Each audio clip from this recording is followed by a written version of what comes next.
Hi friends, நிறைய பேர் நம்மக்கிட்ட என்கொயரி பண்ணிட்டு இருந்தீங்க. ஹேஷ்பேக் டைப்பில் ஒரு வண்டி இருந்தால் சொல்லுங்கள் மேம் அப்படின்னு சொல்லி நிறைய பேர் கேட்டுட்டு இருந்தீங்க. அவங்களுக்காக கொண்டாந்துருக்க வண்டி தான் Hyundai i20.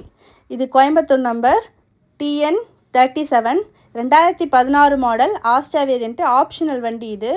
சிங்கிள் ஓனர் கண்டிஷனில் இருக்குது. Diesel engine. 1,39,000 கிலோமீட்டர் ஓடி இருக்குது. இன்சூரன்ஸ் இல்லை. வண்டி அவ்வளோ நீட்டாக இருக்குது. இதில் power steering, power window, centre lock, alloy wheels, projector light, ஏர்பேக்குன்னு சொல்லி நிறைய ஃபீச்சர்ஸ் இருக்குது இந்த வண்டியில். வண்டி நீங்கள் வீடியோவில் பார்க்குற மாதிரி அவ்வளோ நீட்டாக இருக்குது ஃப்ரெண்ட்ஸ். வண்டி இருக்கிற லொக்கேஷன் சேலம். இந்த வண்டிக்கு ப்ரைஸ் கோட் பண்ணுறது 5,75,000. ஃபிக்ஸட் ப்ரைஸ் கிடையாது, நெகோஷியபிள் தான். வண்டி வந்து பாருங்கள், நெகோஷியபிள் பண்ணிக்கலாம். இந்த வண்டிக்கு ஈஸியாக லோன் கிடைச்சிடும். அந்த லோன் அரேஞ்ச்மெண்ட் கூட நாங்களே பண்ணி கொடுத்துறோம். ஒரு ஹேஷ்பேக் டைப்பில் வண்டி தேடிட்டு இருக்கிற உங்கள் ஃப்ரெண்ட்ஸ் அண்ட் ஃபேமிலிஸ்க்கு நம்ம வீடியோ ஷேர் பண்ணி விடுங்க. லைக் பண்ணிக்கோங்க, ஷேர் பண்ணிக்கோங்க, சப்ஸ்கிரைப் பண்ணிக்கோங்க, பெல் ஐக்கன் ஆலில் கிளிக் பண்ணி வச்சுக்கோங்க. நம்ம இன்ஸ்டா ஐடியுமே ஃபாலோ பண்ணி வச்சுக்கோங்க. Thank you friends.